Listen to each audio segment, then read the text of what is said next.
Good morning, everybody. This is my part 2 on my 5-minute exercise on drawing every day. Remember I said to you I'll show you how to make charcoal. Well, it's very easily done.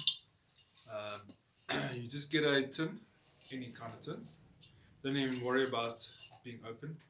And you collect twigs of many different sorts, hardwood, softwood. Sometimes I just like to have a bunch of sticks of the same kind in one tin. Then I know, okay, that's a hardwood. Then I've got another tin. Every time you empty out your cat food or something, you get tins, you throw these tins away. Well, keep a tin. And fill it up nicely. And then you just simply, whenever you have a fire, cooking cooking food, whatever, then you just put this in the fire and you build your fire around that and you just put it face down. So there's no air coming into the tin. So you can kind of bury it into a bit of sand and then build your fire around it. And then you just forget about it. You've made your fire. And the trick is to make charcoal is to have no oxygen coming in here. And then it combusts into this beautiful black twigs. And some of them are hard, some of them are soft. The nice thing about them is they're all different shapes. And this is actually a fruit tree, so it's normally like apples or pears or apricot. And the wood is really hard. I've noticed that it's hard. But at the same time, you can draw with it beautifully. And that's how you have an abundance of charcoal for disposal. So I wouldn't even recommend going to any art shop and buying this stuff. You can do it if you don't want to make your own charcoal. But when the fire is cool now, and you've had your braai, and you leave it cool, let it cool, the next morning you go and dig out this tin, you uncover this tin, and you'll find inside pure black carbon charcoal, which is really nice. If oxygen did get into here, there wouldn't be anything left. There would just be ash. So you don't want to get oxygen in the tin. So I just put the tin face down in the soil with the flat side showing on top. And yeah, there's no amount of time. It's just good heat on your fire. And the next morning you got this nice surprise of an endless supply of charcoal, which is so nice. Which brings me back to the idea making exercise.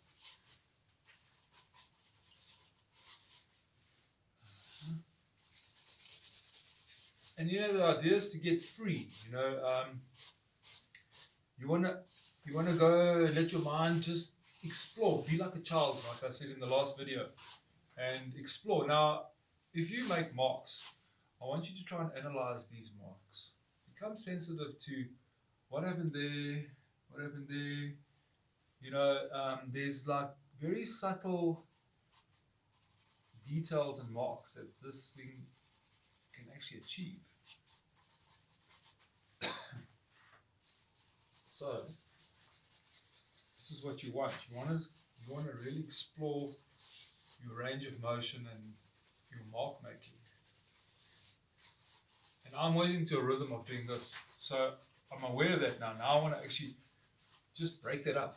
I don't want to do that all the time, because to me we're very habit forming people. We like to get into habits. Good habits, bad habits. I think drawing's a good habit. But even the way you mark, even the way you apply your marks on your surface should vary. You should be aware of it and try and explore different ways of doing it.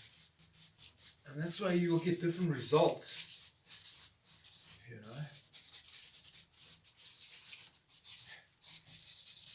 You'll be surprised how much this actually helps you to imagine something new coming out of your still worked.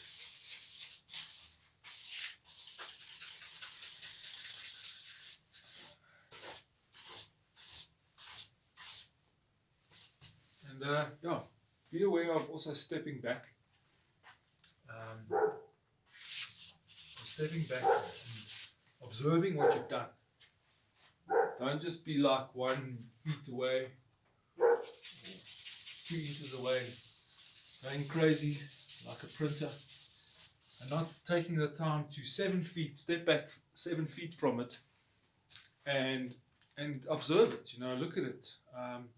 What is it starting to remind you of? What is it making you feel? Because to be aware of that can guide you into the next project. Could spark off an idea.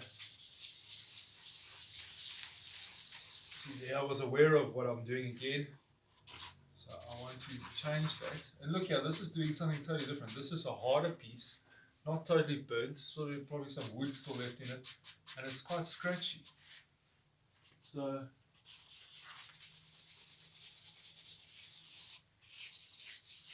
and then you get this tuition, this feeling of, now I must step back, I must look at what I've done, and yeah, just enjoy what you've done. Just feel it. You're not looking for anything. You're not trying to do anything that intentional, should I say. You're not trying to intentionally do anything that will be obvious. You're just doing abstract marks.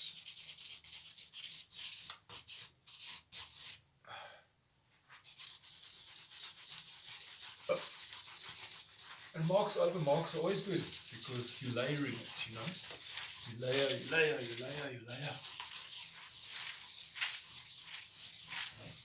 It's a good warm up for the arm. It's a very good warm up for your arm.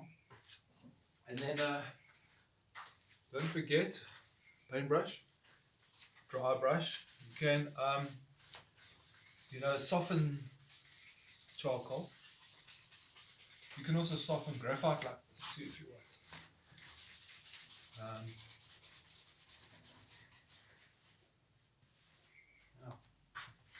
And then your eraser also is a very important part in this. But I don't want to use the eraser. Last time I used the eraser.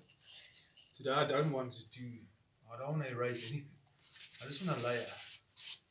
Because the more I layer it, the more interesting it becomes. To me, this is beautiful. This is an art. This is an artwork. And it can stand on its own. Of course, it can stand on its own. I mean, it's marks. It's something that you as an individual created. It didn't exist otherwise. And by the way, you found your 5 minutes to do this every day. And I'm way past my 5 minutes, I think. But I'm enjoying myself. Simply getting it done. Pretty soon this will be a habit. And my mind will remind me to do this every day.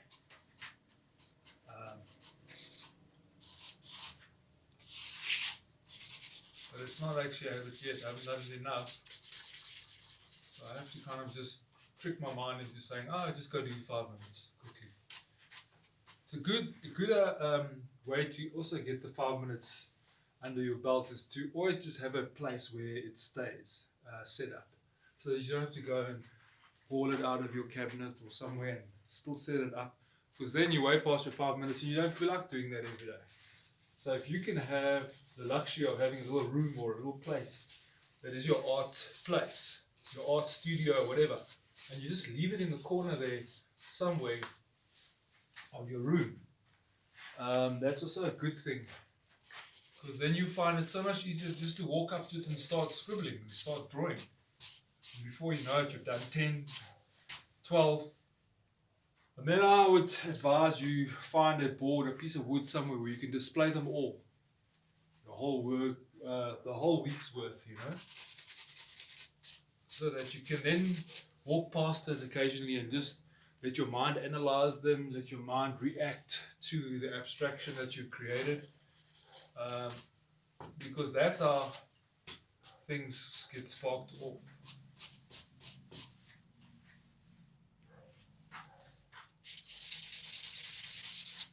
Right now it reminds me of scribbles. But you'll see. It's probably because I'm too close to what I've done now. I'm the creator here. So I'm scribbling, my mind's telling me it's scribbles. But later it's going to tell me something else. It's going to tell me, ooh, look at that landscape. Or look at those trees. Or, you know, it's going to tell me something. It's going to totally fool my mind. And I'm really liking all these like marks here. They're exciting. There's a lot of emotion here that I'm enjoying right now. And I want to just cover all the white. I just feel like covering all the white today. Just on the edges. I always have an edge. Helps me define the parameters of the piece that I'm doing.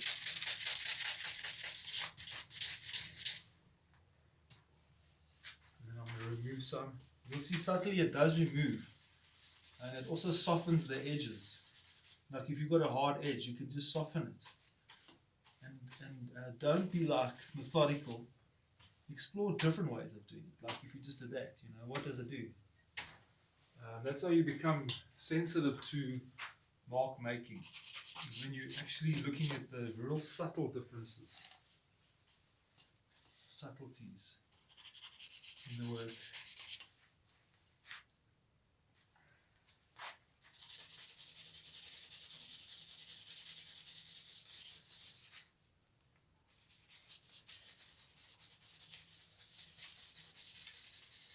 Remember, negative marks, negativity, which is what I see, the white coming through, the negative that I haven't influenced becomes the positive. It starts going the other way around.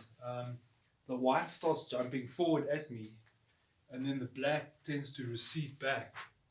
So that gives you the sense of dimension that you're looking for in art, because art is all just black and white, black, grey, white, giving you the sense of illusion, the sense of depth. It's an illusion of depth on a two-dimensional surface. So your mind, your brain really gets fooled when you observe a picture, thinking that it's three-dimensional. After all, it is only two-dimensional, but you want to create the illusion of three-dimension, another world. And that's why I like to keep this parameter of white around the edge, because it's like the window that I'm looking in, where I'm peering through the window and I'm observing a world beyond, and it's drawing me in, you know. And even if it's abstract, totally abstract, you will still have a reaction.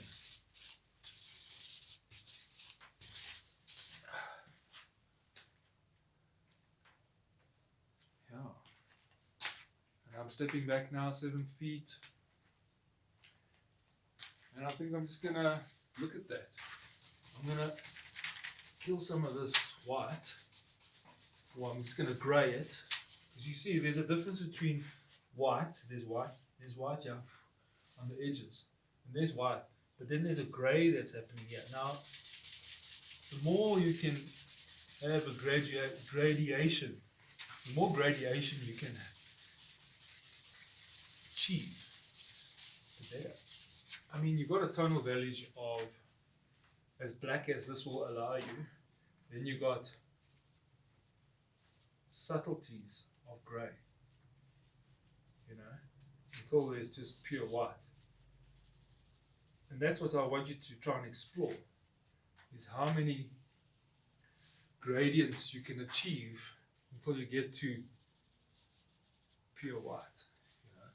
Even by removing that now, I'm going to get a very more softer, subtle gradation. And you can smooth your edges. get it even darker. If I just press and build it up, see that there's a value range there that goes right up to white. So practice that, you know, because drawing is an amazing thing. To me, it's a way to learn. It's an entrance into the art world. To becoming an artist, I think everyone should try this exercise. Thanks very much.